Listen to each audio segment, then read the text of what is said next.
అండి dry fruits laddu తయారు చేసుకోవడానికి కావాల్సిన ఐటమ్స్ అండి జీడిపప్పు బాదం ఎండు ఖర్జూర వాల్నట్స్ మిక్స్డ్ సీడ్స్ అండి పల్లీలు నువ్వులు బెల్లం. ఇప్పుడు తయారీ విధానం తెలుసుకుందామండి. ఫస్ట్ అయితే కాజు వేయించుకుంటున్నానండి.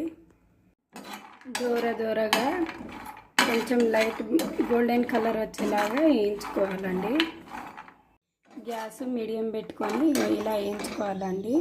దీన్ని ఇక ఒక ప్లేట్లోకి ట్రాన్స్ఫర్ చేసుకోవాలి. సేమ్ బాదం కూడా అలానే వేయించుకోవాలండి. సేమ్ వాల్నట్స్ కూడా అలానే వేయించుకుంటున్నానండి. మిక్స్డ్ సీడ్స్ అండి, వీటిని కూడా వేయించుకోవాలి. అన్ని ఐటమ్స్ ఇలా వేయించుకోవాలండి. ఇలా ఒక్కొక్క ఐటమ్ని మిక్సీ పట్టేసుకోవాలండి. మరి మెత్తగా కాకుండా బరకగా ఉండాలండి. పల్లి పొట్టు అయితే తీసేసుకోవాలండి. ఇలా పట్టిన పొడి అన్నిటినీ ఒక పెద్ద గిన్నెలో తీసుకుంటున్నానండి. ఇలా ఇప్పుడు పట్టిన అన్ని ఐటమ్స్ పిండిని గిన్నెలో పోసుకున్నాం కదా, ఇవన్నీ బాగా కలిసేటట్టు కలుపుకోవాలండి. నేనైతే 1/2 కిలో బెల్లం తీసుకున్నానండి. ఇలా కరిగేసుకుంటున్నాను. బెల్లం అయితే కరిగిందండి. ఇగోండి చూడండి అసలు. ఇప్పుడు ఇందులో నెయ్యి పోసుకోవాలండి.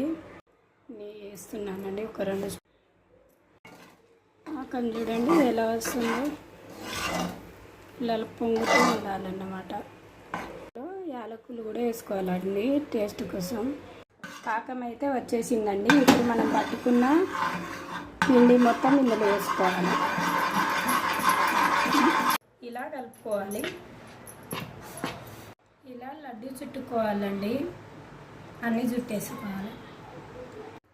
డ్రై ఫ్రూట్ లడ్డు అయితే రెడీ అయిందండి. ఇది పెద్దవాళ్ళు చిన్నపిల్లలు ఎవరైనా తినొచ్చు. రోజుకొకటి తినండి, ఆరోగ్యానికి చాలా మంచిదండి.